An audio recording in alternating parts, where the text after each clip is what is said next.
Seja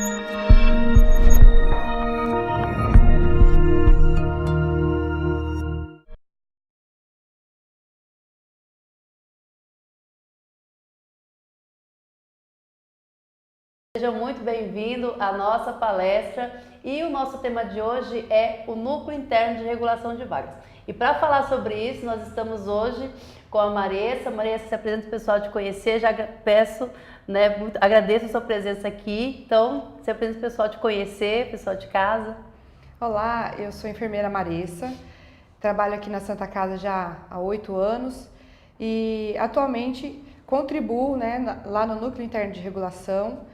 Juntamente com os meus colegas, nós também temos mais uma enfermeira no nosso grupo, a enfermeira Vânia, e ela nos ajuda também nessa gestão dos leitos da Santa Casa e em todas as regulações que nós fazemos, nós temos uma equipe que nos ajuda para que isso aconteça da melhor forma possível. Então, pessoal, tem dúvidas? Quer saber um pouquinho mais como que funciona o nosso NIR? Já faça a sua inscrição no link, não esqueça de deixar o seu nome e qual é a sua pergunta, de onde você está falando, para que a gente possa estar aqui agradecendo a sua participação. Então, pessoal, aproveitem bastante. A Maressa, ela conhece muito da nossa Santa Casa e vai estar falando para vocês, tirando todas as dúvidas, né? Então vamos lá, começando aí, Maressa. Então tá jóia. Eu vou mostrar para vocês aqui um pouco de definição. Então, o Núcleo Interno de Regulação, ele tem essa definição do próprio Ministério da Saúde, que fez o manual, até deixei pequenininho ali a referência. No ano passado, eles fizeram esse manual para a implantação desse setor nos hospitais, que é um setor que precisa ser instituído nas unidades hospitalares.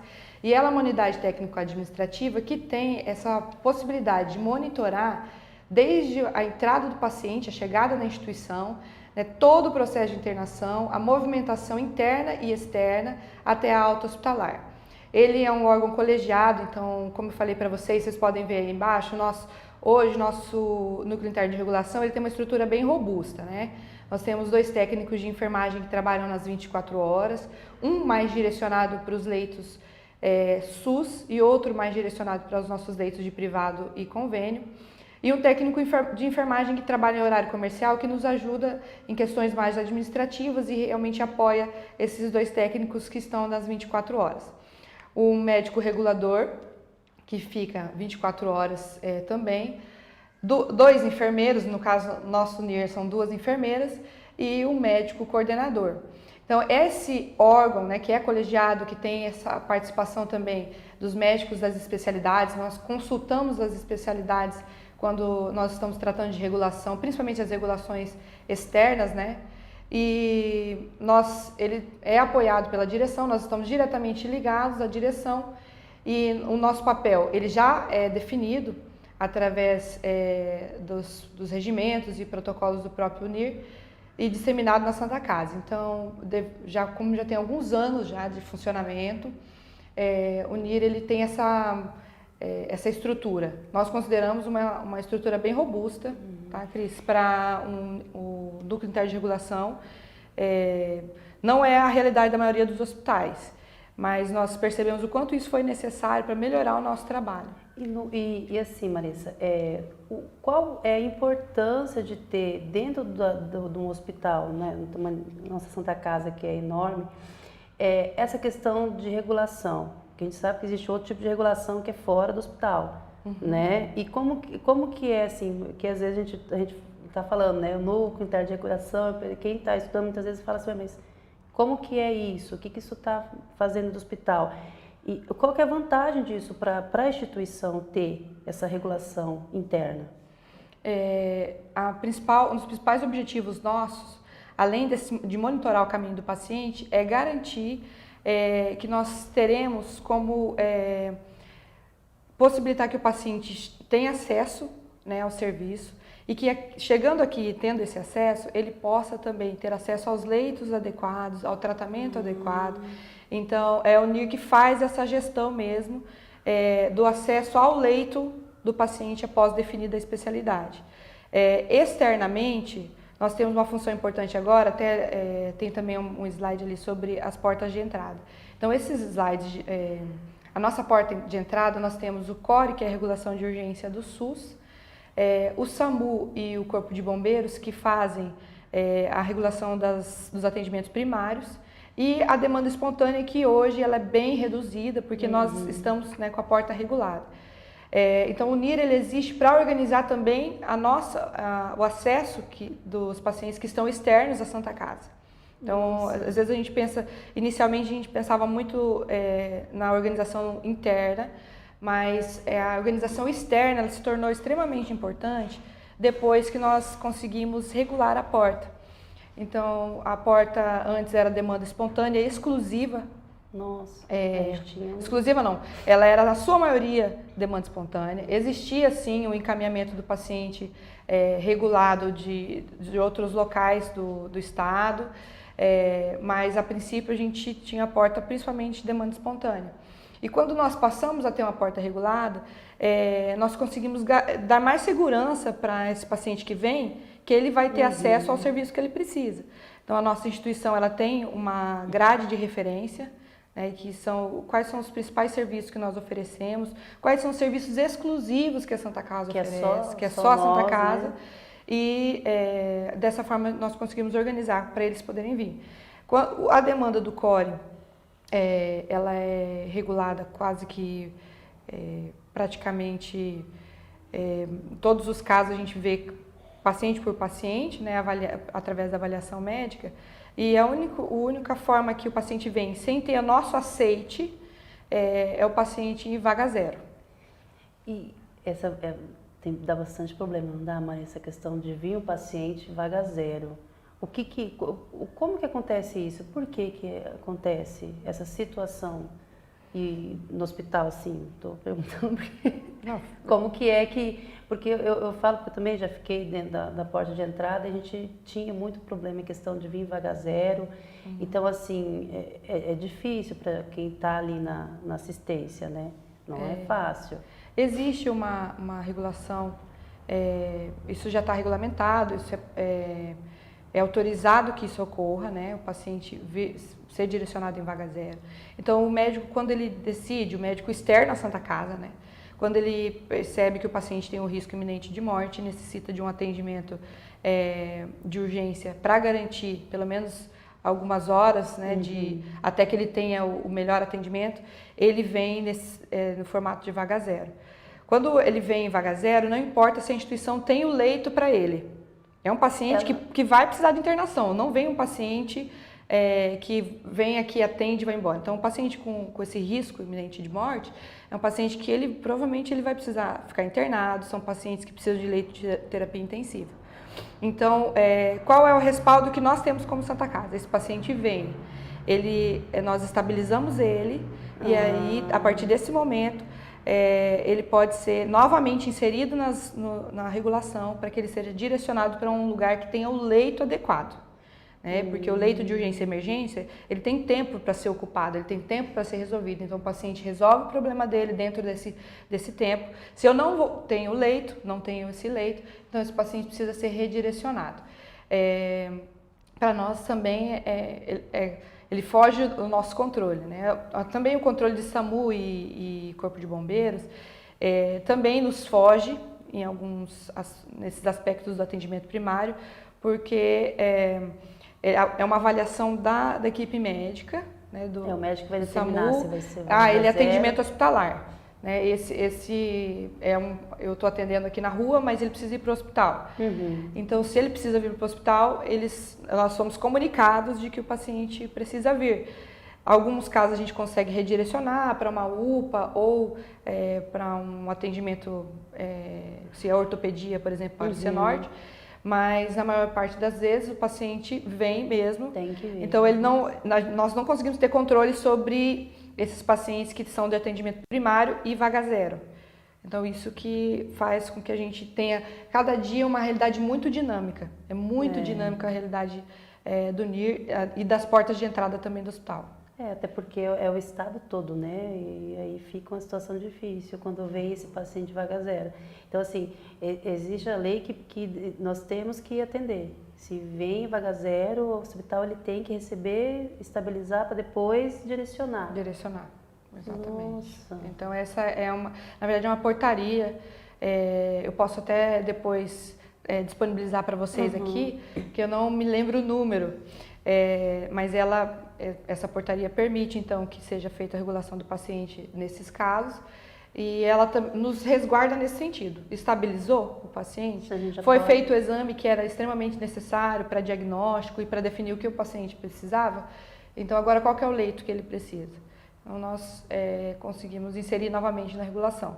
O nosso problema é que, na maior parte dos casos, eles precisam de leito de terapia intensiva, e os leitos de terapia intensiva são leitos escassos, né? São leitos que sempre estão no número aquém do que a população precisa.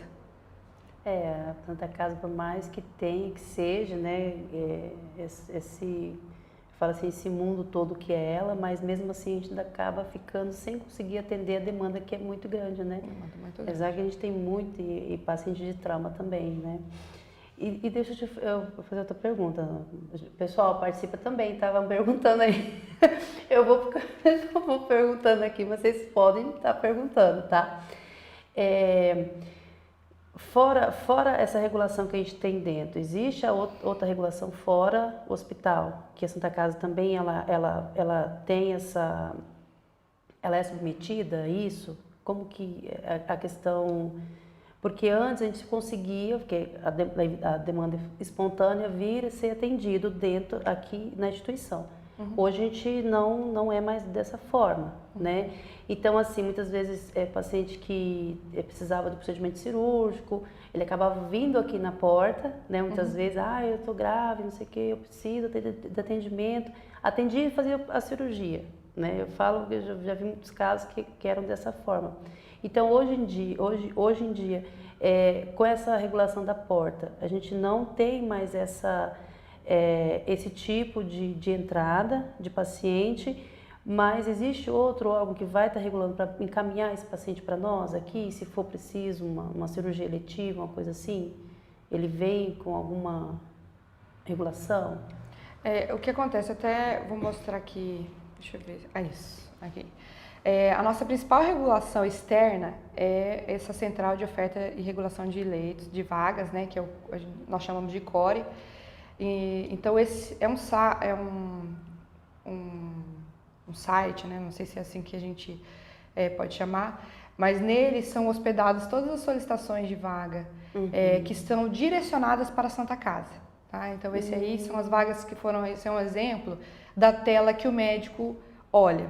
Tá?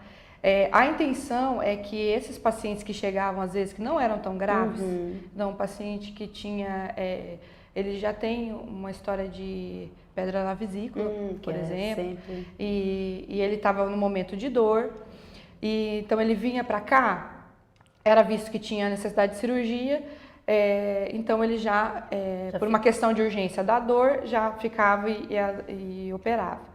Hoje, esse paciente com esse histórico, ele vai até o UPA, procura atendimento, então eles administram essa medicação para dor, para ele poder então procurar o atendimento mais o ambulatorial. Então ele faz uma consulta em uma unidade básica, no posto de saúde, e aí ele consegue o encaminhamento para entrar via CISREG e a cirurgia ser ambulatorial.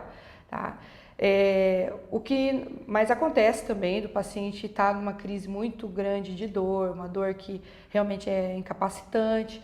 Então, nesses casos, o paciente ele pode até ser direcionado, né? O paciente que tem aí um deslocamento dessa pedra aí, que pode piorar, exatamente. Então, é um paciente que precisa talvez de uma intervenção hospitalar de urgência. Então, ele vai entrar nessa lista.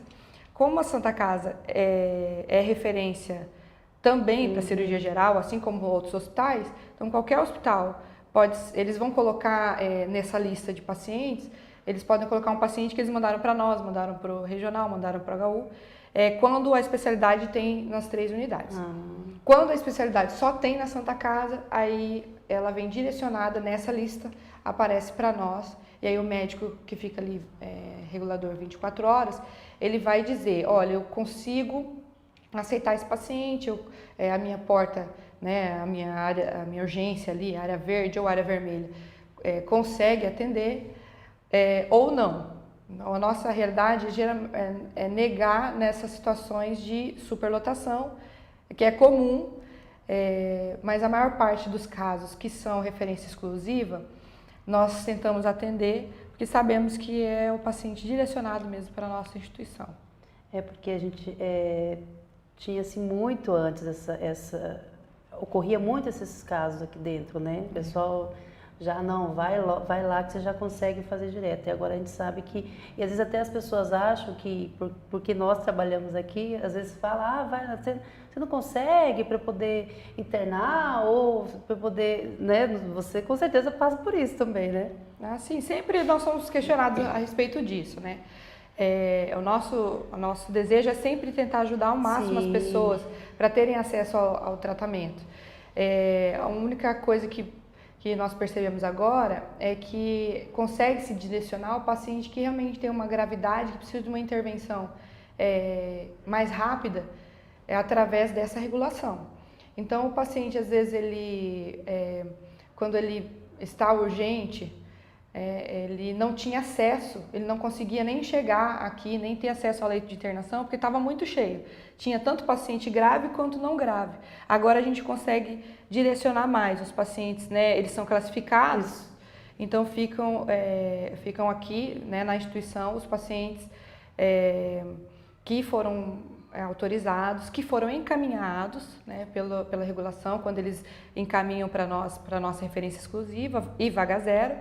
E os pacientes de demanda espontânea voltam para procurar atendimento num pronto atendimento quando eles estão com uma menor gravidade.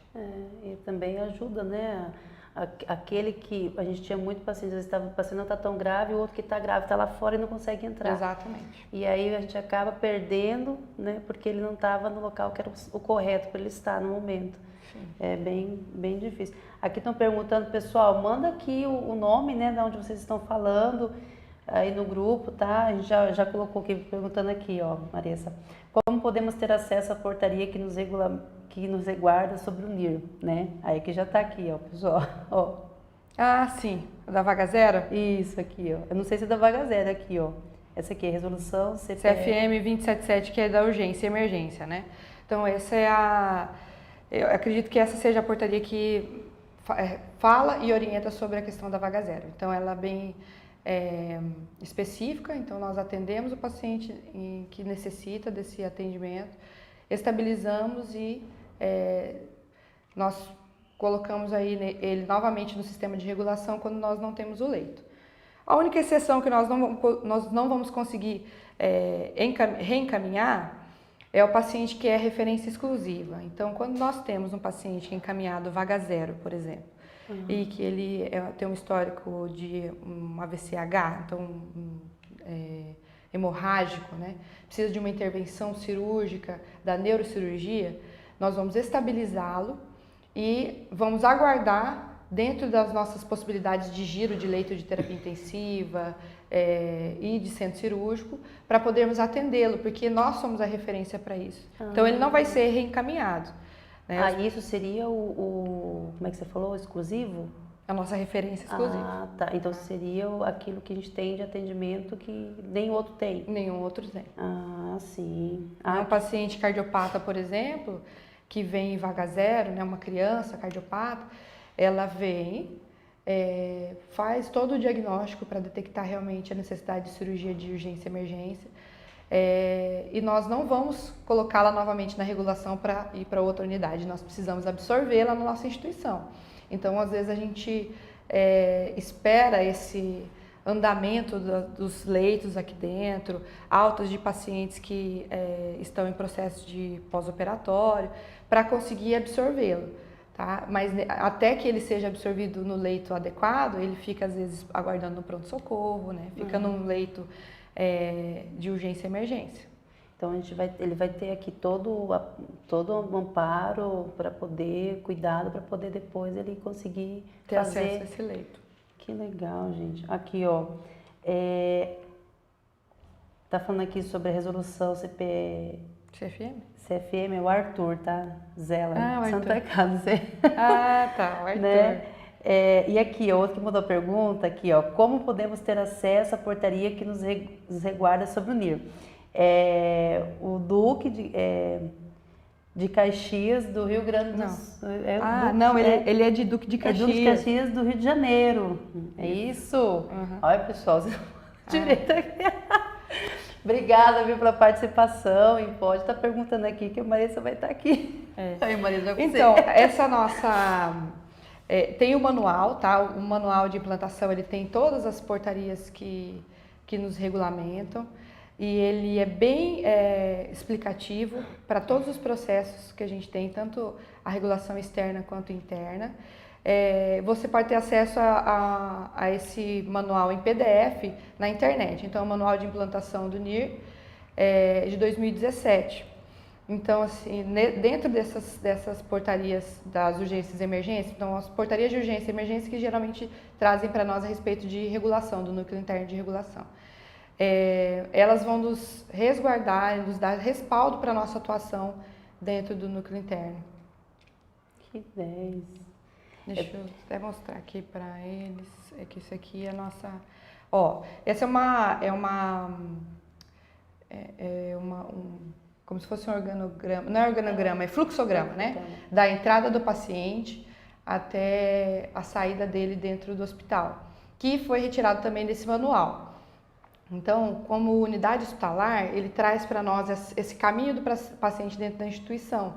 Então, a partir do momento que ele é avaliado lá na porta, né, no pronto-socorro, e ele necessita de uma internação de uma especialidade, primeira pergunta, essa especialidade é atendida nesse hospital?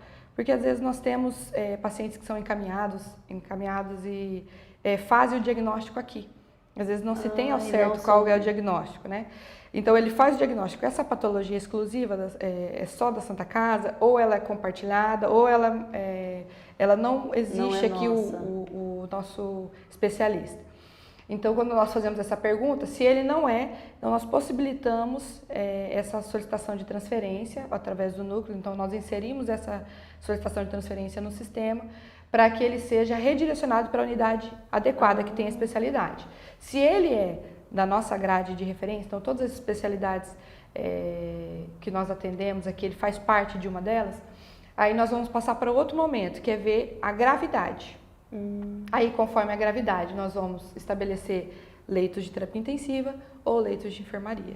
E é difícil porque nós basicamente temos Nós temos muitas especialidades. Muita especialidade aqui dentro, Muitas. Então fica até difícil de ver o que a gente consegue. Por exemplo, criar, né? Vou falar para vocês assim, uma especialidade que seja puramente reumatológica. É uma especialidade, é um paciente que deve ser encaminhado para outra unidade hospitalar. Muitas vezes ele chega aqui com uma queixa clínica, né? O paciente chega com dor nas articulações, e aí começam as investigações e detectado, diagnosticado uma patologia reumatológica. Então, esse paciente é solicitada a transferência dele para uma unidade que possa atendê-lo. Né? Até que ele seja encaminhado para essa unidade hospitalar, nós fazemos o atendimento dentro de todas as nossas possibilidades. Nós temos dentro do nosso quadro de profissionais, às vezes até um médico reumatologista, que atende aqui como clínico. Então ele dá o suporte, né, para essa equipe até que nós consigamos fazer a transferência. Mas não é uma especialidade que nós temos, por exemplo, para responder parecer. Nós não temos essa especialidade. É um exemplo só, mas são poucas mesmo que nós não atendemos. Porque a gente fica assim, tem coisa que é só nós, não tem, né, não tem outro lugar. Aqui, ó, Marissa, a Suelen Rodrigues, né, ela está participando aqui via YouTube. Suelen, obrigada pela participação, viu? Ela é aqui de Campo Grande. Ela está perguntando como que funciona o critério da vaga zero. Quer saber quais são os critérios, certo, que utiliza para fazer a vaga zero? A vaga zero, ele diz bem claro no artigo que é um paciente com risco iminente de morte. Então, é um paciente que na avaliação externa, tá? Essa não é uma avaliação do nosso médico da Santa Casa. Então, quem está vendo essa solicitação fora do hospital, avalia dentro daquilo que está descrito. O paciente está entubado, por exemplo, e sendo ventilado manualmente.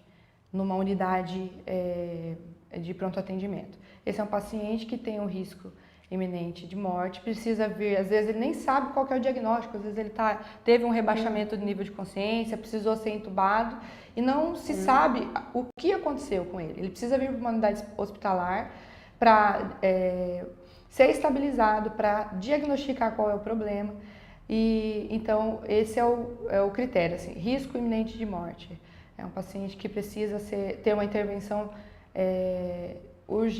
de urgência para que seja resolvido o problema dele.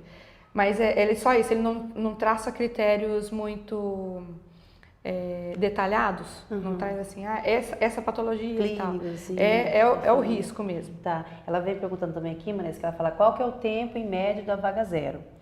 E que esteja em uma UPA ou em outros hospitais. Então, acho que ela perguntou se o paciente que está na UPA, qual seria, né, esse tempo que tem. Mas eu acho que, de certo, que como ele vem em vaga zero, é locais que não tem como dar aquele suporte para ele conseguir se manter estável, né? Tô falando assim. Então, tem no interior, né? Eu não entendi muito bem. Ela pergunta depois qual que é o tempo médio da vaga zero. Aí depois ela vem falar assim, ó, que esteja em uma UPA. É que ela quer perguntar se aqui nas UPAs, qual seria, se existe essa questão de mandar vaga zero. Não sei se é isso. Nós recebemos... Sueli? Se não for, você manda aqui de volta. Pode mandar. Nós temos, assim, a vaga zero, ela pode vir de qualquer local, de Campo Grande ou externo a Campo Grande.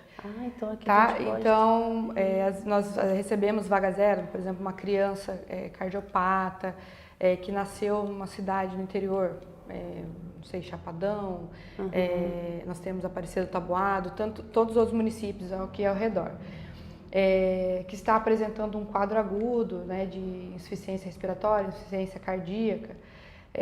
Ela vai ser encaminhada do local onde ela estiver, desde que o médico que está olhando essa solicitação determine que é um caso de vaga zero. Então, ele vai determinar, vai nos comunicar, tá? Por telefone, nós temos essa comunicação por telefone e também na regulação do CORE, ele fica lá como encaminhadas, tá? Ele é determinado como na urgência, então solicitações encaminhadas. E aí tem lá a descrição na ficha, geralmente nós temos o costume de fazer a impressão dessa ficha, descer até a porta de entrada e falar, está vindo um paciente de vaga zero de uma UPA aqui de Campo Grande. Né? Esses pacientes vão chegar em um tempo menor. Nós já temos pacientes encaminhados de vaga zero que chegam depois de 3 horas, 4 horas, depende desse deslocamento mesmo até o hospital.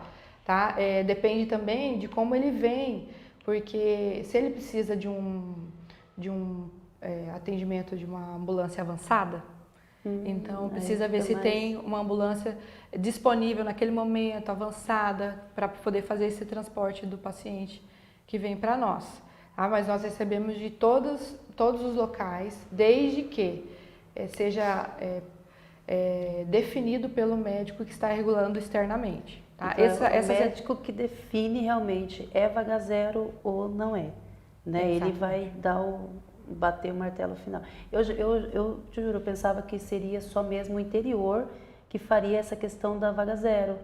Está no interior, não tenho suporte para poder estar atendendo esse paciente, então vaga zero porque aqui eu não consigo, o médico não consegue dar o tratamento para ele, então já regulava como vaga zero. Eu desconhecia que seria daqui também, né? Aqui de dentro, Campo Grande também. Na verdade, o nosso principal, nosso contrato é com a Secretaria de Saúde aqui de Campo Grande. Olha. Né? Nós temos, sim, damos o suporte, nós temos uma grade de referência que nos permite dar suporte por estado, mas todas essas solicitações chegam na central de regulação, que é da Secretaria de Saúde, e lá eles têm médicos que vão avaliando caso a caso. Então, conforme esses casos, eles vão mandando para as instituições e conforme a história clínica do paciente, ele define. Esse é um paciente que precisa ser encaminhado urgente. Ele tem risco iminente de morte, então ele é encaminhado como vaga zero. Pode estar aqui dentro da cidade ou fora da cidade. Nossa, que legal, gente. Então, pessoal, vão participando aí, tá? Respondeu, Sueli, se não respondeu, manda aqui de novo, né? Pergunta aqui pra gente, explica certinho como que você, o que você quer saber, né, Marissa? Você vai... Sim, com certeza. Enquanto isso, eu vou passando para vocês um pouquinho dessa questão do paciente que está internado aqui, né? Eu coloquei um pouquinho aí sobre quais casos que a gente solicita a transferência, então a ausência da especialidade.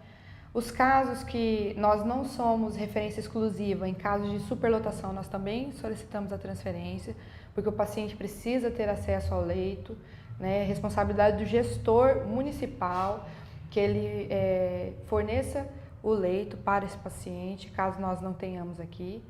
E a contrarreferência para o município de origem. Muitas vezes nós atendemos o paciente aqui, ele vem, nós temos agora um caso, nós temos pacientes que nós já mandamos, retornamos para Corumbá, Aquidauana, Dourados, Coxim. Então nós temos vários municípios que nós retornamos pacientes. Eles vieram para cá numa situação de vaga zero, precisavam, estavam com risco, fizeram às vezes uma neurocirurgia ou algum procedimento de trauma, né? Somos... Exatamente. E ele passa por todo o processo de estabilização do quadro clínico, de tratamento que é necessário aqui no Hospital da Santa Casa. E em alguns momentos ele até já está numa condição de enfermaria, que ele pode voltar para o município de origem. Então nós transferimos ele para um hospital no município de origem, para até facilitar para a família. O que nós percebemos? Para a família é mais difícil permanecer como acompanhante aqui em Campo Grande. Não são todos os municípios que oferecem uma casa de apoio. Então a pessoa gasta com estadia, né, com alimentação, tudo. Então, e quando o paciente precisa voltar para casa, ele precisa de algumas coisas. Ele precisa arrumar a casa para o paciente voltar. E é muito mais fácil arrumar você estando lá. Então, esses casos que o paciente já pode retornar para o município de origem, nós inserimos ele na regulação e aguardamos o aceite do hospital para que ele para que ele volte para lá e tenha esse acolhimento da família. Que legal, gente. E a gente vê muitos casos que chegam pacientes com...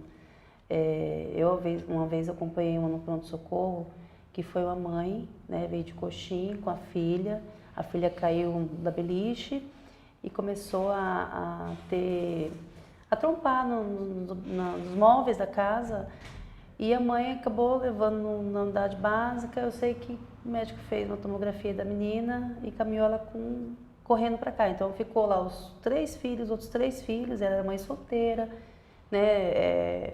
Ela trabalhava como diarista, e a criança tinha um tumor de fossa posterior. Então é difícil você ver a situação dessa, porque a pessoa não tem ninguém aqui por ela, né? Então se não tem ninguém que apoie, se não tem uma casa para apoiar, é muito triste a gente ver. Eu falo porque eu fiquei assim muito, falei, meu Deus do céu. E a gente vê que é um dos muitos e muitos casos, né, que a gente acompanha aqui dentro, né? Não, eu fico imaginando assim, vocês lá, porque, gente... Nós trabalhamos muito em conjunto com a equipe de serviço social aqui do hospital, né? Nós temos até uma assistente social que está diretamente ligada à UNIR para nos ajudar nesses processos, e nós percebemos muito isso. Não é fácil você estar fora do seu município, é mesmo por uma necessidade extrema. Extrema mesmo. Né? E quando nós podemos... quando existe a possibilidade aqui dentro de Campo Grande de ser feita alguma ajuda, através da assistente social, nós conseguimos esses caminhos. Eles nos ajudam muito mesmo a ver esse lado do paciente, da sua necessidade social. Porque tem muito, né, Marisa? Tem gente, a gente fica assim... Vai, continue. Então, e internamente, então o paciente internou mesmo, nós queremos garantir um leito para ele. Internamente, nós temos essa segunda avaliação, que é a regulação interna dos nossos leitos.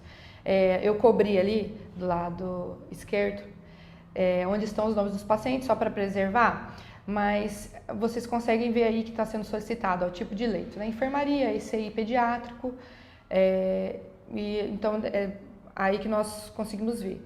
Nós depois, no segundo momento, o técnico de enfermagem, tá? Nós temos os técnicos de enfermagem que leem, ficam a todo momento com essa tela aberta, e eles que vão conforme a necessidade, ó, porque primeiro você tem só a solicitação, a lista. E ali no canto vocês podem ver a especialidade do paciente da cardiologia. Quando nós passamos lá para detalhes da solicitação, aí vocês podem ver que é um paciente que está em respiração espontânea, então é um paciente que não precisa de aspiração. Então, qual que é o tipo de leito? E nós vamos, conforme as unidades do hospital, nós vamos direcionar ele para um leito de enfermaria e garantir que ele tenha acesso ao que ele precisa adequadamente. Quando nós vemos aí como os leitos são distribuídos dentro do hospital, então eu trouxe esse desenho, tá? Bem simples, para que a gente possa mais ou menos enxergar aqui dentro do hospital. A unidade do trauma hoje ela está praticamente com toda a ortopedia que nós temos de leitos contratualizados. Muito bonita, tá? né? Abrimos, são 51 leitos só de ortopedia lá. E 21 leitos de UCP, que é cuidados prolongados, que é uma unidade específica, ela é uma retaguarda da porta de urgência e emergência, e ela tem a finalidade de absorver também os pacientes que já passaram por esse atendimento agudo e estão num processo de ensino ao cuidador, ao acompanhante que vai ficar com ele em casa, e em alguns casos a gente consegue reabilitar também, tá? Os casos que são possíveis, que os pacientes têm algum perfil, conseguem reabilitar, essa unidade tem essa finalidade. E aí dentro do prédio principal nós temos ali a cardiologia, a neurologia, toda a lista que vocês podem ver aí de especialidades, SUS, e temos também os setores de atendimento privado. O atendimento privado hoje, o único detalhe que a gente tem é que no quarto A hoje eles também estão direcionando a obstetrícia do privado, e o quinto A nós direcionamos os pacientes de cirurgia eletiva e pediatria do atendimento privado, tá? E os demais setores aí dá para vocês enxergarem mais ou menos como que é a Santa Casa, né?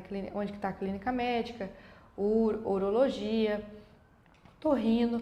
Então nós organizamos de acordo com o número de leitos, de acordo com a nossa contratualização e especialidade.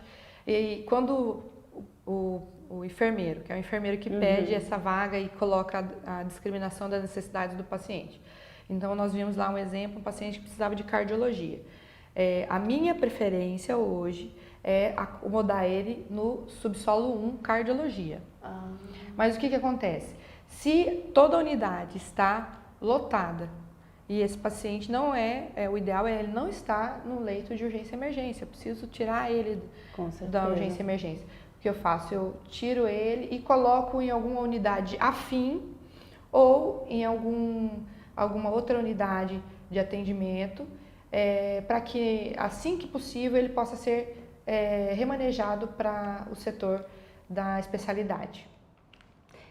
Mas estão perguntando aqui. O pessoal manda o nome aqui, de onde vocês estão falando, tá bom? Tá perguntando aqui, ó. Boa tarde, Marisa, ó. Poderia nos falar um pouco sobre a referência em pediatria? Aí ela vai perguntar sobre a UTI cardíaca congênita. Nossa, vai ver umas 3 perguntas em uma só. Tudo bem. Como é feito o direcionamento desses pacientes aos leitos críticos, né? E qual a dinâmica deste atendimento? A Cátila. Obrigada, Cátila, pela sua participação. Então, vamos lá. A primeira é a referência em pediatria, certo? Nós temos, então, os leitos clínicos e cirúrgicos de pediatria. Os cirúrgicos são os nossos cirurgiões pediátricos, os clínicos são os pediatras no geral, né? As outras, por exemplo, as outras especialidades dentro da pediatria nos ajudam com parecer, né? Mas nós não somos a referência, por exemplo, nós não temos o pneumopediatra como dentro da nossa grade de referência. Ele é um profissional que, quando é necessário, ele é acionado via parecer, né? O neuropediatra também é acionado via parecer. Mas a nossa referência é para neurocirurgia, por exemplo, se nossa criança, né, que veio aqui para o atendimento. Precisa de uma neurocirurgia, então nós temos a especialidade de neurocirurgião e ele vai atender esse paciente em conjunto, geralmente, com um pediatra, tá, que vai dar esse apoio para ele. Os pacientes, outros cirúrgicos, que é a ortopedia, então ele vem, opera e a pediatria acompanha esse paciente junto com a ortopedia. Mas assim que é resolvido o problema cirúrgico e não tem também nenhum problema clínico, esse paciente é liberado. Já o cirurgião pediátrico, geralmente como ele também já tem a experiência da pediatria, alguns casos acompanham com o pediatra, outros eles conduzem só eles mesmos. Para a cirurgia e UTI cardíaca congênita, quando é solicitado esse paciente para nós, eles preenchem um protocolo. Esse protocolo tem a finalidade de nos informar se esse paciente tem ou não tem já o diagnóstico de cardiopatia. Porque se esse paciente ainda não tem o diagnóstico de cardiopatia, ele não vem direcionado para a UTI cardíaca congênita. Ele vem primeiro para uma UTI, se for caso de UTI, tá? Sim. Sendo o caso de UTI, ele teria que vir para uma UTI neonatal, se ele tem menos de 30 dias. Se ele tem mais de 30 dias, ele vai para uma UTI pediátrica. E aí aqui dentro é feito o diagnóstico dessa cardiopatia, para então ser definida a cirurgia.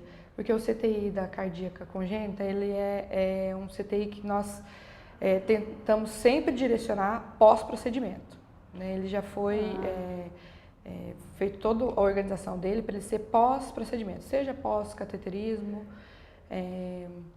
tem alguns outros procedimentos também, eu até aprendi algum nome, chama Haskin, alguns procedimentos são feitos e que o paciente é encaminhado para o CTI da cardíaca congênita. As cardiopatias congênitas que são de grande repercussão e que precisam de intervenção imediata, tanto com medicação quanto cirúrgica, às vezes eles vêm já quase que diretamente para o leito. Só que é necessário um diagnóstico, né? Geralmente quando o paciente vem assim, quando ele já chega no nosso pronto-socorro e as especialistas verificam isso, elas já solicitam que seja encaminhado para o CTI, ou quando eles estão fora e já foi feito o exame que embasou o protocolo, que está descrito no protocolo, então nós já sabemos que esse paciente é um paciente que será direcionado quase que imediatamente para esse CTI. Nossa senhora, e aí, Kátia, respondeu a sua dúvida aí, tá? Pessoal, manda suas perguntas aqui para nós, não esqueça de colocar seu nome, qual é a cidade que você está falando, tá bom? Eu acho que tem mais umas duas da Kátia. Tem mais outra aqui, ó. Não, ela foi, né? Já fez algumas 5 em 1, basicamente. Não, qual a dinâmica desse atendimento? Perguntou. Ah, tá jóia. Então, mais ou menos como eu já falei para vocês, quando esse paciente chega, é solicitado esse especialista, né? É o cardiologista pediátrico, que vai fazer os exames e o diagnóstico da cardiopatia. Se é uma cardiopatia de cirurgia imediata, como eu falei para vocês, geralmente ele já vai direto para o leito.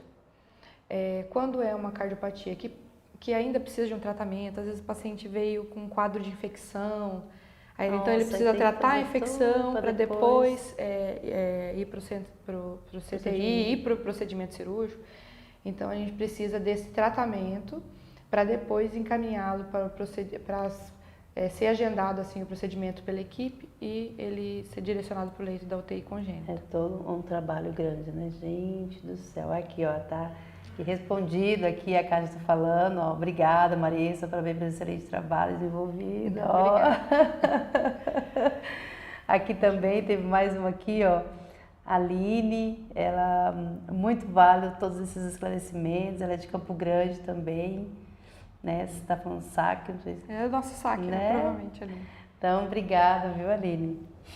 Então, Marissa, eu sei que além de todo esse trabalho de regular esses leitos, tudo,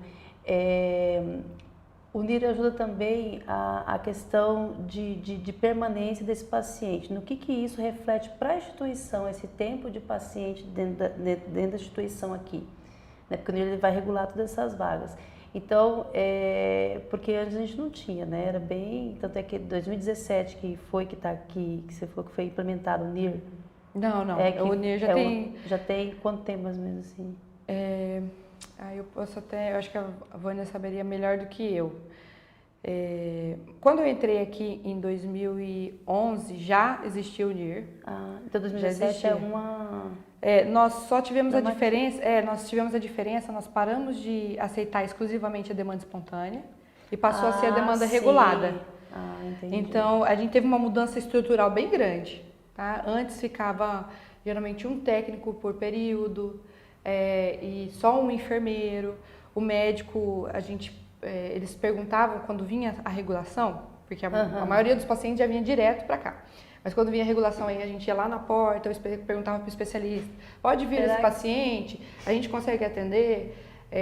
E agora não, a gente teve uma mudança geral no cenário para garantir que essa porta que agora é regulada, nós consigamos realmente direcionar para quem precisa da Santa Casa dentro da sua urgência.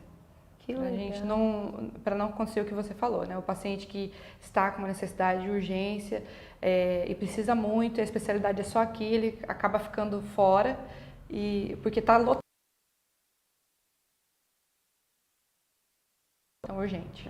O que a gente tinha de aquelas filas enormes, corredores. Muitos pacientes nos corredores. Era uma tristeza muito grande. Se eu passava no corredor, aquele monte de gente ali, e muitas vezes é uma coisa bem simples que não precisaria estar aqui, né? Ocupando a vaga ou também passando por isso, porque é difícil a pessoa ficar esperando uma fila para conseguir uma vaga. Eu entendi assim, foi 2017 que foi, mas não. Daí eu falei, mas... A gente teve uma mudança grande, mas foi 2017 essa mudança. Então, antes disso, a gente acabava trabalhando mais com essa estruturação interna, como fazer para... porque isso aqui resolver a superlotação, né? Porque olha o tamanho disso. Aí você imagina o pessoal começar a achar que não resolve de um dia para o outro mesmo, não. A coisa é trabalhosa, gente, pelo amor de Deus. E aí, assim, a gente, dentro da instituição, a gente tem... vocês visitam, vão no hospital mesmo, nas enfermarias, olhando? Como que é, assim, atividade assim, no dia a dia de vocês ali verificando? Sim. A visita no pronto-socorro é diária e várias vezes por período.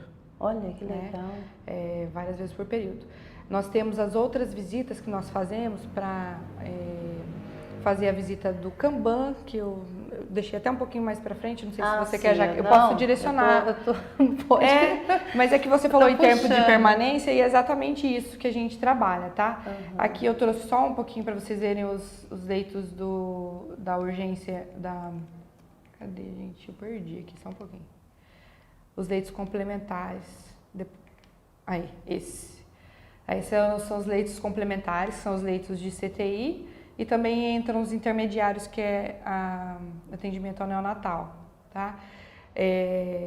Aqui, como que o paciente tem acesso. Então, como nós regulamos o critério de acesso do paciente dos leitos de terapia intensiva, que não são da cardiologia, cirurgia cardíaca, tá? O paciente ele tem esses critérios, tanto para CTI adulto quanto para UCO. Então, são pacientes clínicos, são preenchidos esses critérios, são pontuados, e aí para nós sai um relatório. E com base nesse relatório que nós conseguimos fazer o direcionamento dos pacientes para os leitos de terapia intensiva. Que legal. Tá? Aí aqui, então... Como que é feito, eu coloquei um modelo aqui dentro do nosso sistema, como que é feito para pediatria, o PIN, para neonatal é o SNAP, e aí o Kanban já vinha na sequência, por quê? Essas visitas que nós fazemos, né, nós gostaríamos de fazer com uma frequência bem maior, mas às vezes como nós temos várias atividades, administrando esse setor, a dinamicidade que é aqui dentro, às vezes nós não conseguimos fazer com tanta frequência, mas nós passamos essa visita minimamente mensal e às vezes até quinzenal em cada unidade para olharmos como está o paciente, a dinâmica dele no tempo dele de internação, que é esse tempo que ele fica aqui. E nós utilizamos essa ferramenta. Essa ferramenta já tem alguns anos que foi implantada aqui no hospital. Logo que eu entrei, já em 2011, já tinha iniciado. É uma ferramenta que ela tende a auxiliar a equipe, tá? Mas a cada dia a gente percebe que precisa ser internalizado isso, para todos conseguirem ver como que pode ser utilizada essa ferramenta. Porque não é uma ferramenta para a gente ir lá e ver que está preenchida. Não, está feito, eu já vi.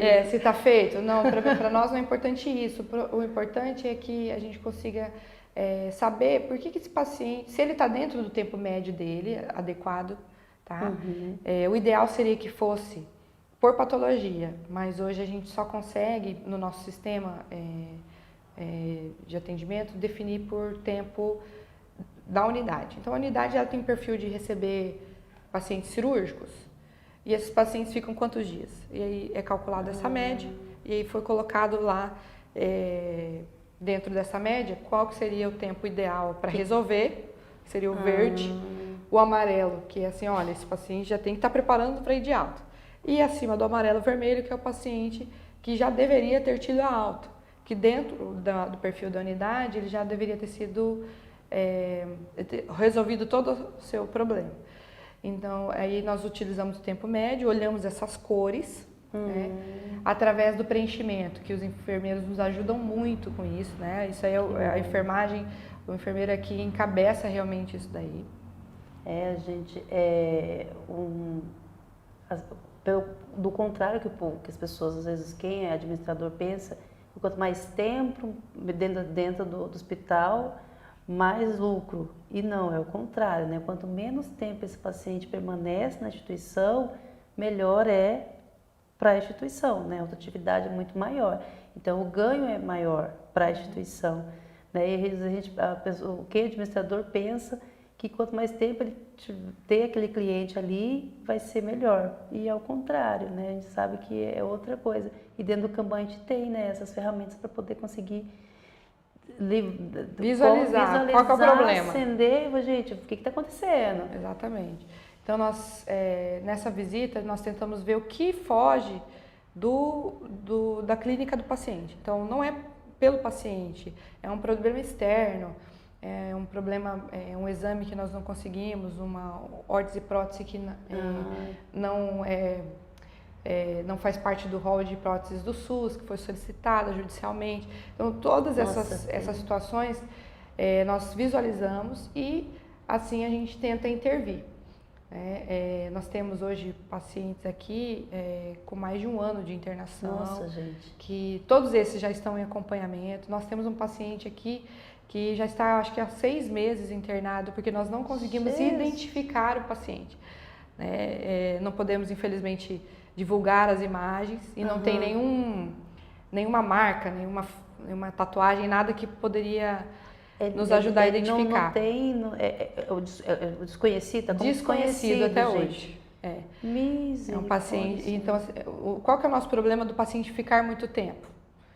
É o risco de infecção que ele tem. Então, o ideal é que o paciente, nós tenhamos rotatividade nesse leito, né? Quanto mais rotatividade, nós podemos atender mais pacientes, podemos resolver mais problemas, menos risco de infecção. Então, por isso que aí nós utilizamos o Kanban, aí até coloquei ali, tem os cards de judicialização e os contatos que nós fazemos com os serviços, tanto de apoio, quanto serviços externos para deshospitalização. Nossa, gente, aqui tem mais pergunta aqui, Vanessa. Não, adoro. Gestão de conflitos é uma prática executada pelo NIR. Como o NIR atua nessa situação? Aí você pacientes, acompanhantes, médicos, regulador, sistema de regulação. Essa aqui é a Franciele. Obrigada, Franciele, pela participação. Ela é estagiária de enfermagem. E aí, Marisa? Nós estamos a todo momento resolvendo conflitos, né? Nós temos uma questão assim do paciente que fica muito tempo, por exemplo, numa maca, numa poltrona, aguardando um leito de internação. É um paciente que ele não estará contente com aquela situação. E então nós tentamos sempre agilizar o máximo possível para ele estar no leito, para diminuir essas queixas, né? Nós temos aí, deixa eu ver aqui, paciente acompanhante, nós temos situações, por exemplo, de ter uma enfermaria que precisa de uma manutenção, porque tem algum problema no piso. Nós tivemos uma situação assim, foi feita uma queixa, tem um problema no piso, a pessoa tropeçou. O acompanhante que fez a queixa. O acompanhante fez a queixa. E nós, numa situação do hospital lotado, é difícil conseguir interditar a enfermaria. Mas nós vamos conversando com a enfermagem, olha, teve alta, vamos remanejar esse paciente, disponibilizar essa enfermaria para fazer a manutenção. Isso são conflitos que nós tentamos resolver. Então não adianta apenas nós conseguimos atender, nós precisamos também atender a parte fisiológica. Nós percebemos que também tem ansiedades, né, emocionais, situações também estruturais que podem causar algum desconforto na instituição. Nós temos os problemas também, às vezes, com o paciente que vem para cá que não é uma especialidade que é do hospital. Então, nós temos que resolver isso. Aí tem um médico que fica prescrevendo esse paciente, então ele fala assim, olha, Nir, por que o paciente ainda não foi? Então, eu estou prescrevendo esse paciente, mas esse paciente não é atendido aqui na nossa especialidade.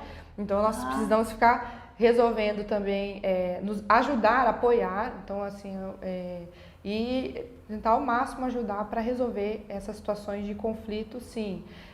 Essa questão mesmo do paciente dentro da unidade, né, nós já chegamos a fazer um remanejamento de um paciente de uma unidade para outra por situação de estresse com a equipe de enfermagem, com a equipe médica.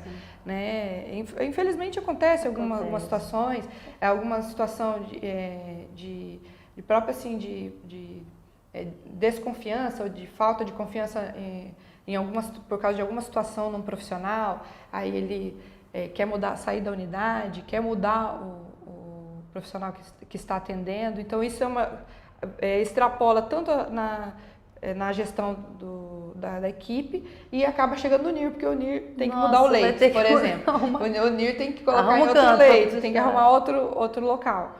Então, nós já chegamos sim a ter que ajudar nesse sentido para poder tratar um problema, né, um conflito que existiu com a equipe. Nós também já fizemos isso. Gente do céu, a gente pensa que tem mais coisa aí. Aqui tá falando, boa tarde, sou Lígia, de Pernambuco. Nossa, obrigada pela participação, viu, Lígia? Ela falou, essa live está sendo muito proveitosa, estou ainda engateando nessa caminhada, Tá no segundo período de enfermagem, parabéns, hein? Mas é sempre muito, muito bom, mais conhecimento. Parabéns, Marisa. Lígia? Lígia. Lígia, olha, para você uma questão mais pessoal mesmo, de experiência, às vezes nós não temos noção do leque de possibilidades que a enfermagem tem, tá? Eu não tive no meu preparo acadêmico, apesar de ter assim, ser uma ótima referência aqui no estado, a Universidade Estadual do Mato Grosso do Sul, lá em Dourados, nós não tivemos aprofundamento em núcleo interno de regulação. Na verdade, eu não lembro se os hospitais que eu passei fazendo estágio, se eles tinham já implantado, né? Mas é sim um local onde nós temos uma grande atuação e essa questão toda que eu conversei a respeito da gestão de conflitos já é comum, a gente já vê isso durante os nossos estágios, né, passando pelas clínicas. Então, quando nós olhamos através do NIR, é uma gestão bem mais macro. Eu olho para o hospital. Você consegue ver um todo, né? Exatamente. Você tem outro olhar. Exatamente. E nós temos essa oportunidade de nos especializarmos em como fazer isso da melhor forma possível, de atender o paciente no leito adequado, com a especialidade adequada. Então, continue firme aí nos seus estudos e considere essa uma possibilidade de atuação. Eu assim, acredito que é impossível você ser contratado diretamente por um núcleo interno de regulação de uma instituição, porque a gente precisa da vivência, da realidade da instituição. Mas é sim uma possibilidade para a enfermagem. É bem legal, né? Porque eu também vou falar que já vi a minha vivência é Santa Casa aqui, mas também nem na questão de graduação, de estar cogitando isso, de falar, né? Mas é bem legal quando você consegue ter essa visão diferenciada. Não é só assistência, né? Às vezes a gente foca tanto em assistência, se preocupa só naquilo ali e se esquece que tem todo o entorno ali que você pode ajudar muito mais, né? Fazer mais ainda do que você imagina. Às vezes é uma coisa tão assim que você com essa visão você vai lá e não, gente, é assim e muda toda uma situação, né? Às vezes a gente fica um pouco longe da assistência diretamente. Mas eu falo, esses dias eu voltei um pouquinho na assistência, nós conseguimos transferir um paciente, retornar, chama repatriamento, também é um termo que eu conheci agora. Você explica o que é o repatriamento? É um paciente que se acidentou aqui no nosso estado, mas ele era do estado do Paraná. Olha. E o estado do Paraná realizou o repatriamento, então ele levou para o estado esse paciente que precisava de intervenção da ortopedia. E ele precisava de um exame e precisava ser urgente, porque o avião vinha para buscá-lo e a médica queria os resultados do HB, do HT, tempo de coagulação, essas coisas ela pediu, coagulograma. E como precisava de ser urgente, eu fui lá e colhi o exame. Então, assim, é uma situação que acontece. Então, a gente pode, em algum momento, assim, ajudar na assistência. Nós, quando vemos alguma situação também no pronto-socorro, que a gente pode dar algum apoio por parte assistencial, nós sempre nos oferecemos para que possamos atuar, né? E que se você não tivesse tido uma vivência, você não conseguiria estar fazendo, né? Então é interessante, eu falo, eu sinto falta da assistência, porque é uma coisa muito gratificante, né? A pessoa sair e falar, muito obrigada, enfermeira, que bom, parabéns, então é gostoso, né? Mas tem coisas que muitas vezes você vai ajudar muito mais se você tiver tendo essa visão, né? Talvez a gente esteja um pouquinho invisível. Sim, né? Mas a gente está em todos os lugares, né? Às vezes as pessoas me perguntam, onde você está, Marisa? Onde você está agora no hospital? Eu falo, eu estou em todos os lugares. Então, você não tem noção. Estou em todos os lugares, exatamente. Jesus, aqui, ó. A enfermagem não é só assistência, peraí um pouquinho, pessoal. Não é só assistência ao paciente, a parte administrativa é essencial e temos ótimas referências. Ó, Marissa, Vânia, Arthur. Obrigada, Arthur, mesmo pelo reconhecimento. Tá falando, parabéns, meninas. Que legal, gente. Olá, me chamo Wesley, sou acadêmico de enfermagem. Gostaria de saber se a enfermagem, na prática, tem autonomia para exercer sua profissão. Mais uma pergunta, Marisa. Se existem conflitos de interesses com o profissional médico na prestação de cuidados com o paciente. Wesley, assim, a sua pergunta ela é bem ampla. Eu vou tentar direcionar um pouquinho para a minha atuação dentro do NIR, tá? Porque nós temos ali os profissionais médicos e nós como enfermeiros. Então, assim, eu tive uma grata surpresa quando eu vim trabalhar na Santa Casa, a realidade que nós vivíamos aqui e vivemos, tá? O enfermeiro ele tem muita autonomia para realizar a gestão da unidade, tá? Nós temos mesmo. E nós estamos avançando na gestão do cuidado integral, porque a cada dia a gente está ampliando mais, porque para a gestão do cuidado ser completa, a gente precisa fazer todo o processo de enfermagem, que é o que você deve estar estudando aí nesses semestres. Mas nós temos sim aqui muita autonomia, principalmente para a gestão da unidade. A gente o tempo todo é acionado. A Cris já trabalhou em unidade de internação, o tempo todo eles estão chamando enfermeira. Antes de ser mãe, o lugar que eu era mais chamada era no setor que eu trabalhava como enfermeira assistencial. Então, e claro, como você tendo o domínio da questão técnica, Que você precisa, com né? certeza vai conseguir ter autonomia. Mas nós vamos dialogar de forma respeitosa com os outros colegas.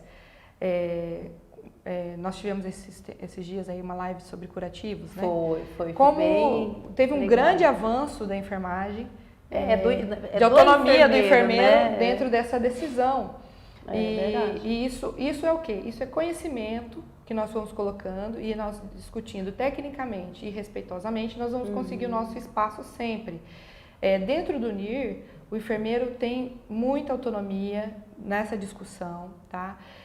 Então, quando nós estamos visualizando uma situação de um paciente, vou tentar resgatar aqui uma situação aqui.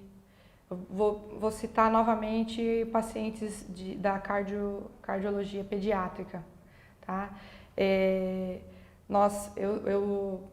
Com esse conhecimento que nós temos da gestão do leito aqui dentro, que o paciente ele não vem direto para o CTI, ele vem primeiro para um diagnóstico. Então, nós fazemos essa parte de leitura, conversamos com os profissionais médicos, aí os profissionais médicos nos dão essa devolutiva. E aí, dessa forma, eu vou conversando com o médico regulador que está ali para dar resposta aceito ou não aceito. Alguns plantonistas, sempre que nós estamos, eles estão nos perguntando a respeito, olha, tem leito de ECI, né, para a gente tirar um paciente, para a gente trazer um paciente. Então, sempre isso é perguntado e é compartilhado. E nos dá muita autonomia, sim, mas eu acredito que a questão técnica e o domínio do que você está, onde você está atuando, que vai te respaldar para ter esse diálogo com o profissional médico, né, que é a principal aquele pergunta dele. É que parece assim que às vezes as pessoas acham que o enfermeiro ele tem que ser subordinado ao médico. Eu acho que muitas vezes as pessoas têm essa visão. Só que não é questão de ser subordinado, é a questão que hoje em dia se trabalha muito em equipe, multiprofissional. A gente tem vários profissionais e aí, que nem você fala, tem que ter o conhecimento técnico. Sem você ter esse conhecimento, você não consegue debater, não consegue ter uma conversa, né? A gente já fala na discussão. Mas é você conseguir que o médico entenda que você tem o seu conhecimento, né? Você sabe do que você está falando para poder estar conversando com ele. Então, é isso que você fala, é você ter esse conhecimento para você chegar e aí você consegue, com toda a equipe, né, ter essa conversa. Então, realmente estudar, porque senão você não vai conseguir ter o seu espaço, né? Ter o seu...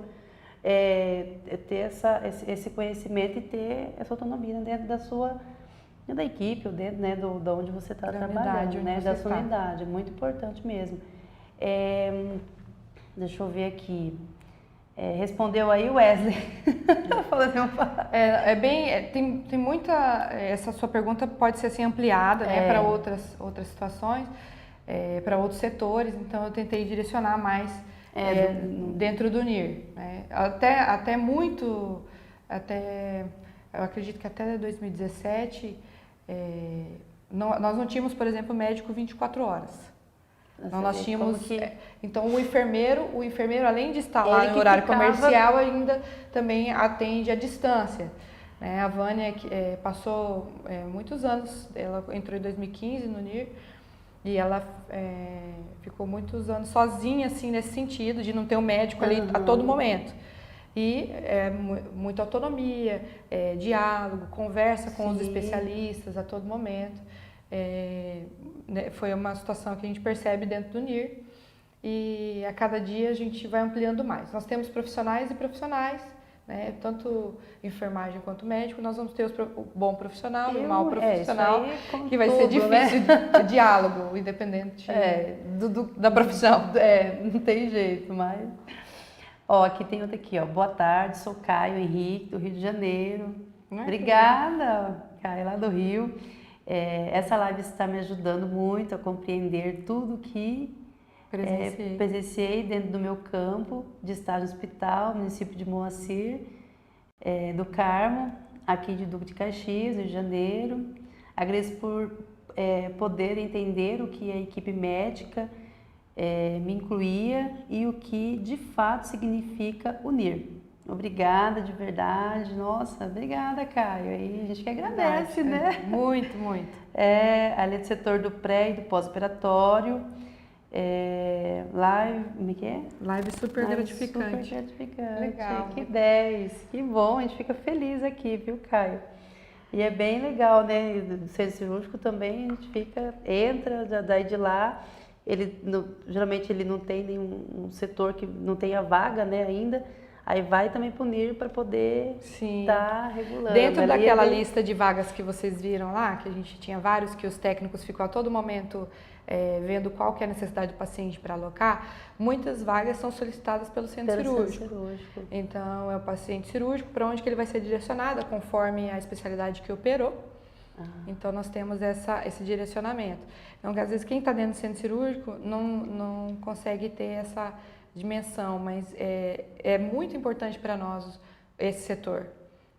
Tanto é que dentro das vagas de CTI, quando nós temos um paciente que está travando uma sala de CTI, que necessita de um leito de terapia intensiva, para nós é uma forma, além da pontuação dele, nós avaliamos qual é o impacto de territorialidade. Então, aquele é um território, o centro cirúrgico é um território. Qual que é o impacto que aquele paciente naquela sala está fazendo para nós do pronto-socorro?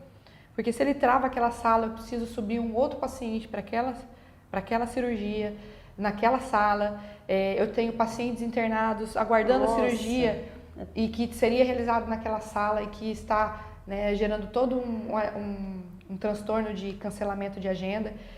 Isso para nós tem impacto, nós avaliamos esse impacto.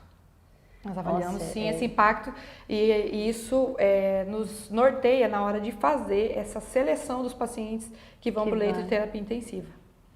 Nossa Senhora, e é grande a atividade ali dentro, hein? É muito grande. Gente.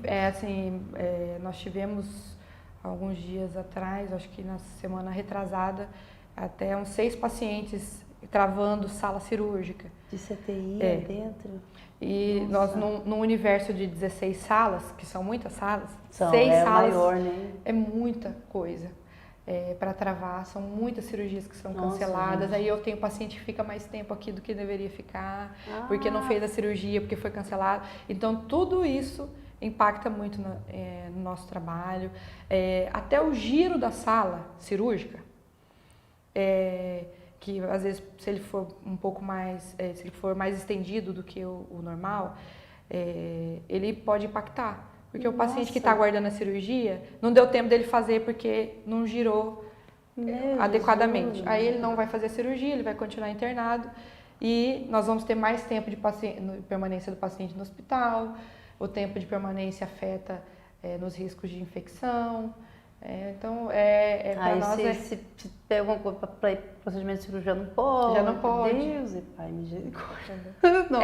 Você vê como que essa visão que vocês têm ali dentro. Exatamente. É muito, gente, é muito complexo, muita coisa ali. Jesus amado, pelo amor de Deus. Calma. Não, a gente fica ali, vai, continua aí, Marisa. Então tá jóia. Então, assim, continuando aqui, a gente falando sobre o Kanban, esse aí é o sistema que os enfermeiros preenchem, tá? Nós fizemos uma atualização ano passado dos motivos que o paciente fica aqui, conversamos com a supervisora de enfermagem para explicar como que deveria ser preenchido o campo de observação. Já mudou. Então, eles escolhem o motivo. Aí já vai. Qual que é o motivo? O motivo está dentro do tratamento clínico dele. Ou esse exemplo aí, acho que é a antibioterapia prolongada. Então, qual que é o tempo? Então, lá no campo de observação, ele vai preencher. Olha, são 20 dias de antibioterapia. Ou uma osteomielite, são 4 semanas, são 6 semanas, né? Aí o enfermeiro preenche com essas informações. Assim que ele preenche e deixa à disposição na unidade, ele pode colar lá no mural e para ser de acesso a todos os profissionais. O interessante é isso, ele não é só para ser preenchido, ele é para ser consultado. Às vezes às vezes a gente lê a prescrição, não conseguiu conversar com a equipe médica e acha que é só o antibiótico. Mas, na verdade, ele quer esperar esse antibiótico terminar para fazer um outro procedimento cirúrgico. Então, é também uma oportunidade da equipe olhar e falar assim, realmente é isso, é por isso que esse paciente está aguardando. Nós temos pacientes com problemas sociais, que às vezes precisam de abrigamento, né? Precisam ser abrigados. Então, essas coisas, assim que ele enxerga lá, tá? Na unidade, a folha do Kanban. E é bom porque todos que estão ali passam, né? Quer saber um pouco mais, eu já consegue saber. Porque por mais que a pessoa fale assim, eu estou na unidade lá, né? Eu como enfermeiro, ou como técnico, muitas vezes você não vai conseguir estar um por um, né? Saber de tudo ali. Mas ali você já consegue bater o olho e saber o que está acontecendo, o que você tem ali dentro. Nem que você direcione ali, porque você olha ali do lado direito, no finalzinho, nós temos ali o verde, os pacientes ali, verde, verde, verde, os 3 primeiros. O último ele está vermelho. Então esse é o paciente que eu tenho que direcionar a minha preocupação. Esse paciente está ali por tal situação. Então, nosso olhar quando nós vamos fazer o Kanban, eu geralmente vou acompanhada, ou a enfermeira Vânia, nós vamos acompanhada também do nosso coordenador médico, o Dr. Fabiano. Legal. E nesse momento a gente aciona o apoio que nós temos. Quando não é só uma questão do paciente, né, depende de os setores de apoio e deshospitalização, que é para outras unidades e tudo mais, nós acionamos. Nesse momento, assim que nós diagnosticamos, nós acionamos esses setores. Aqui eu trago um pouquinho para vocês o caminho da deshospitalização, que é a saída do paciente. Nós falamos sobre a entrada do paciente, sobre a movimentação dele aqui dentro, e aí nós temos a deshospitalização. Quais são os 4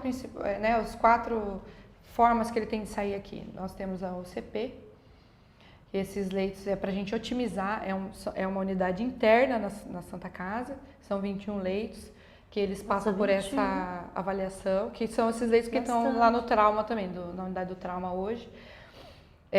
Então, o paciente, como ele tem uma legislação própria para esses leitos, ele até fala qual que é o critério do paciente que vai para lá. É uma portaria de 2012, né? Quem tiver interesse, o pessoal acadêmico aí que quiser pesquisar a respeito disso.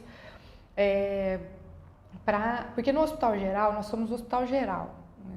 A gente sabe que fora do Brasil, algumas unidades também no Brasil, eles estão começando a direcionar, né? Um hospital só de trauma, um hospital só de paciente clínico, os hospitais de cuidados paliativos, os hospitais de reabilitação, os hospitais que têm os pacientes que vão ficar de forma prolongada. Então, como nós temos um hospital geral, nós tínhamos essa necessidade de um leito para o paciente que fica mais tempo. Porque, como é financiado, né, nós levamos em conta, inclusive, isso. Como que o leito é financiado? Porque cada código, cada IH gera um código de procedimento. Esse código de procedimento, ele tem um X dias que o paciente tem que ficar. E aí, se esse paciente extrapola esses X dias, ele já começa a dar, de certa forma, prejuízo para a instituição. Aí, no caso, quem fica responsável é a instituição pagar? Mais ou menos. É o nosso ônus, né, nesses casos. Por isso a gente quer tanta eficiência no giro. E a UCP é uma forma de nós, tanto deshospitalizarmos, treinando o paciente e o acompanhante para a vida lá fora, reabilitando aquilo que é possível reabilitação. Então esse é o caminho para deshospitalizar e também é uma forma de nós direcionarmos esse paciente que vai ficar mais tempo aqui do que o esperado. Então o paciente ele vem, faz um tratamento ortopédico e desenvolveu uma osteomielite ou diagnostica que é osteomielite. É muitos dias de internação. Tempo. Então esse é um paciente que pode ser encaminhado para essa unidade. Tem mais alguma coisa? Tem aqui Lucas aqui de Campo Grande. Obrigada pela participação, Lucas. Ele está perguntando qual é o perfil profissional para fazer parte da equipe do NIR. Está interessado. Tá. Não, para nós é muito importante também esclarecer para vocês qual o tipo de profissional que pode ocupar essa vaga, né? Esse espaço, na verdade. Sempre é um profissional que consegue ter essa gestão de conflitos da melhor maneira, sempre assim de forma respeitosa. Muitas vezes a gente ouve coisas que não nos agradam, né? Às vezes a gente tem alguma hostilidade do outro lado do telefone, ou nem do outro lado do telefone vai e conversa pessoalmente conosco. E nós temos que administrar isso. Nós não podemos sair da nossa linha de equilíbrio e brigar com as pessoas. Nós precisamos resolver. Então, o perfil do profissional é esse. E é um profissional que tem uma história dentro da instituição.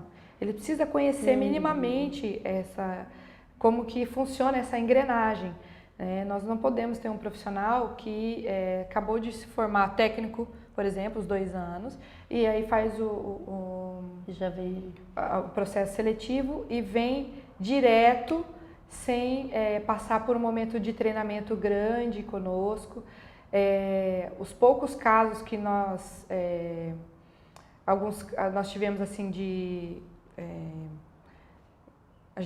algumas gestantes que foram encaminhadas para nós, porque elas entendeu? não podem ficar mais na assistência Exatamente, agora, então né? assim, por esse direcionamento,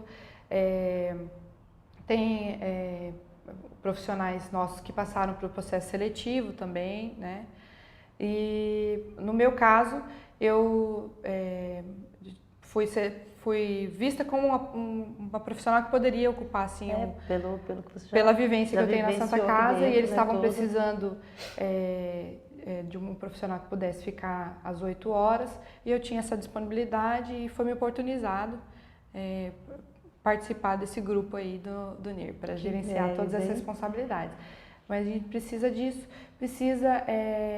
eu vejo assim que os profissionais que passaram pela urgência, eles têm bastante essa visão do desenrolar, né? Porque nós resolver a situação das resoluções, eles conseguem ter uma visualização melhor do fluxo do paciente dentro do hospital. Mas não é assim obrigatório, né? Que ele tenha passado pelo pronto-socorro. Eu acho que um profissional que tenha esse equilíbrio, que tenha conhecimento técnico das necessidades do paciente. Então, qual é o tipo de enfermaria que eu tenho na Santa Casa? Uma enfermaria, a maior parte das enfermarias só tem 2 bicos de oxigênio, um de ar comprimido e um de vácuo. Então, qual que é o tipo de paciente que pode ir para esse leito? É uma avaliação que eu tenho que fazer, e o meu técnico e eu tenho que ter capacidade de avaliar se o meu leito ele vai atender a necessidade do paciente. Nossa, 10, hein? Aqui, ó, a Cláudia Helena, tá? Obrigada, Cláudia, pela participação. Ela tá falando boa tarde. Sou estudante de enfermagem, gostaria de saber quem é responsável, né, pela reserva e autorização de transferência do paciente. Não, ok. Reserva. Vou falar internamente, tá? Quando o paciente ele está no pronto-socorro internado e precisa de um leito, nós vamos fazer essa reserva olhando todas aquelas possibilidades dentro das unidades que são da especialidade. Nós fazemos a reserva direto no sistema PARI, e aí ele até muda de cor para nós. No censo do enfermeiro da unidade aparece um R e aparece o nome do paciente que ele foi reservado, tá? Para o pronto-socorro, como eles sabem, a todo tempo eles estão nos cobrando, né? Olha, e o meu leito, e o meu leito, né? A gente preenche o sistema e eles já visualizam. Assim que eles visualizam, eles ligam na unidade e falam: olha, eu tenho um paciente aqui que foi reservado na sua unidade, que tem essa necessidade.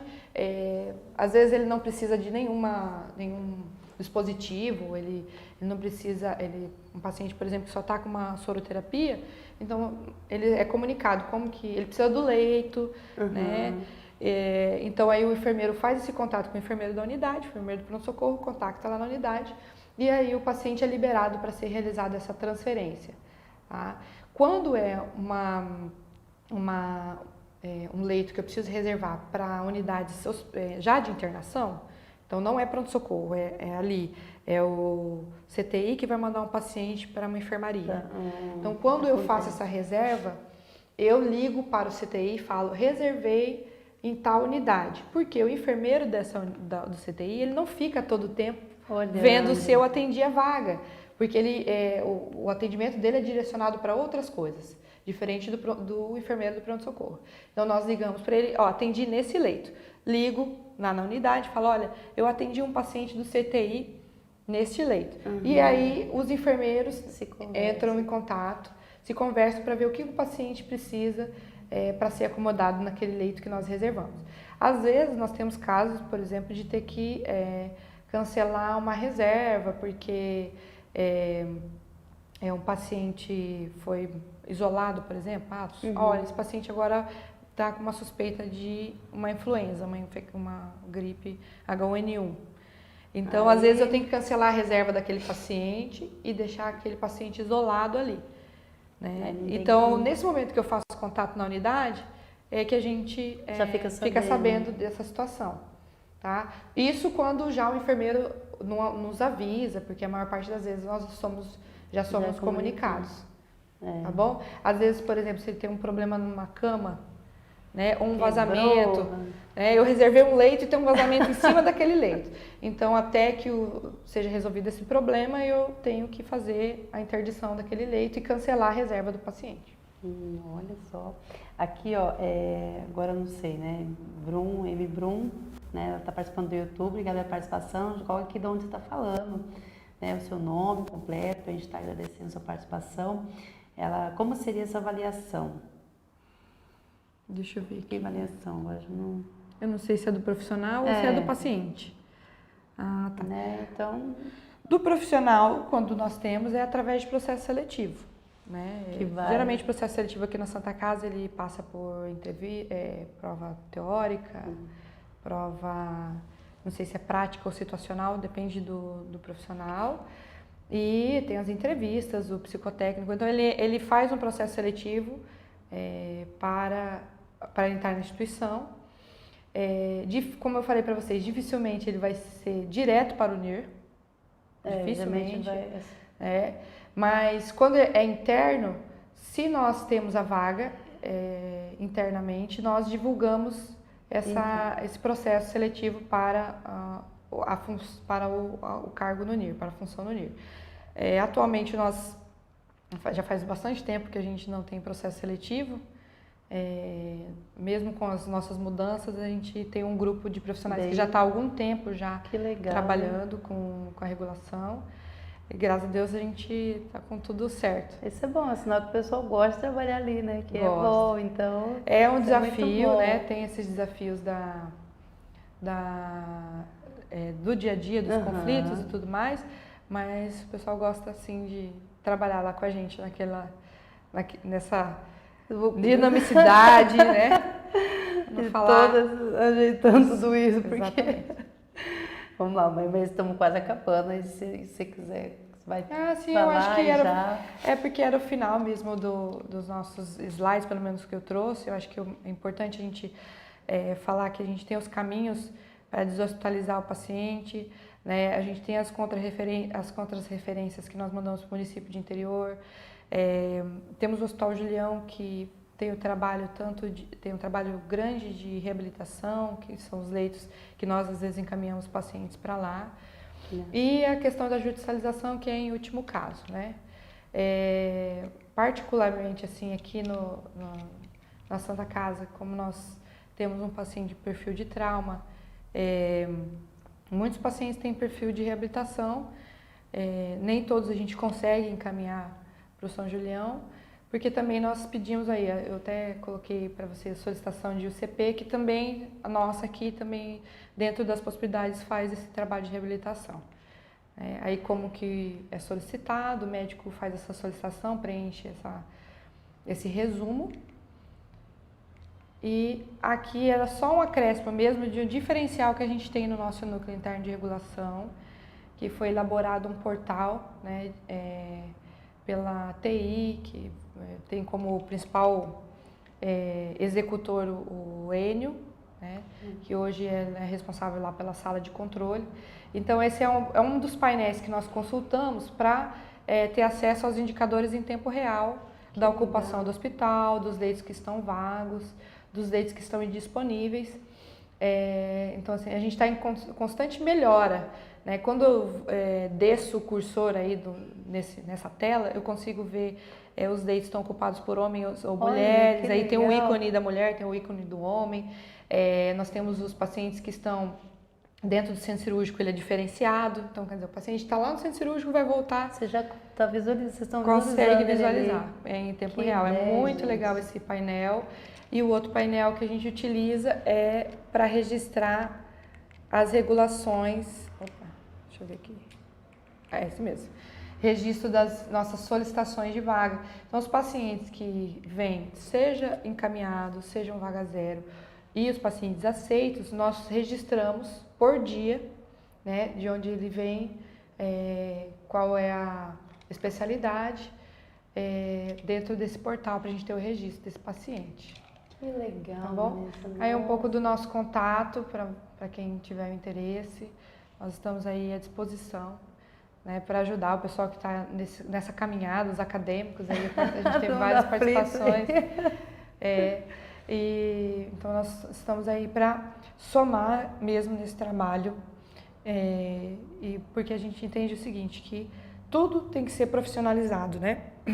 E o NIR é um setor que a gente precisa estudar também, precisa ir atrás dessas questões de quando a gente fala de referência, quando nós falamos de porta de entrada, os eixos de saída, né?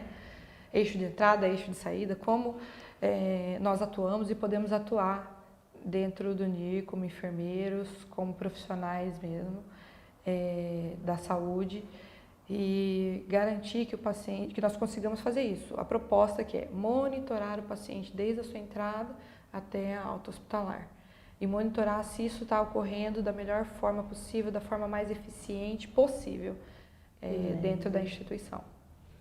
Nossa, eu agradeço muito sua participação, muito obrigada, parabéns pelo trabalho que vocês desenvolvem lá. Eu agradeço, pessoal, a Marissa, ela se dispôs desde o primeiro momento que a gente fez o convite aqui para eles lá, então a gente só agradece, parabéns pelo trabalho de vocês. Eu agradeço a vocês também, se quiser também falar uma coisa pro pessoal que está aí, que participou também. Assim, muito obrigada mesmo pela participação, agradeço o convite. Eu acredito que para a qualidade dos hospitais, né, para a qualidade do nosso próprio hospital, nós precisamos sim compartilhar o nosso conhecimento, compartilhar as informações, porque qualidade é algo que todos nós queremos alcançar e todo paciente merece. Independente de onde ele esteja, ele precisa ter cada vez mais um acesso, um atendimento com mais eficiência e qualidade. E a gente fica feliz de poder contribuir. Nossa, que bênção, olha. Aqui, ó, vamos só, gente, pessoal, os últimos recadinhos aqui, ó. Excelente palestra, eu sou acadêmica de enfermagem em Campo Grande e moro em São Gabriel do Oeste, tá? Leidmara, obrigada, Leidmara, pela participação. O Wesley Rodrigues também, ótimo conteúdo, muito esclarecedor. Aqui já também estou aqui, me Bruno, no coraçãozinho, obrigada, viu, pessoal? Aqui, ó, parabéns, Marissa, reconhecidamente, seu trabalho é de excelência, parabéns aos guerreiros do NIR, que nos apoiam e direcionam em todas as decisões dinâmicas hospitalar, núcleo de enfermagem, escola de saúde. Aqui, ó, Dayana Alves também, muito bom, bate-papo, parabéns pelo trabalho. Né? Obrigada, gente. A gente ficou muito feliz mesmo por esse reconhecimento, né? A gente está aqui para ajudar mesmo que isso aconteça sempre da melhor forma. Que bênção, obrigada, viu, Marissa? Pessoal, obrigada pela participação de todos vocês. Próxima semana estaremos de volta aqui direto na nossa escola de saúde. Então, tem dúvida, né? Participe, coloque seu nome aqui, participe das palestras. Qual que é o próximo tema que você gostaria que nós trouxéssemos aqui? Então, pode também deixar aqui a sua sugestão, né? A gente teve a sugestão da semana passada, para ficar sabendo sobre cálculo. É muito difícil de conseguir falar aqui na palestra, mas assim, dentro do que a gente conseguir, dentro do possível, a gente vai estar trazendo para vocês aqui, tá, pessoal? Muito obrigada a todos pela participação. Até a próxima. Então, não se esqueça do nosso encontro marcado na próxima quarta-feira, tá, pessoal? Grande abraço para vocês. Obrigada, gente.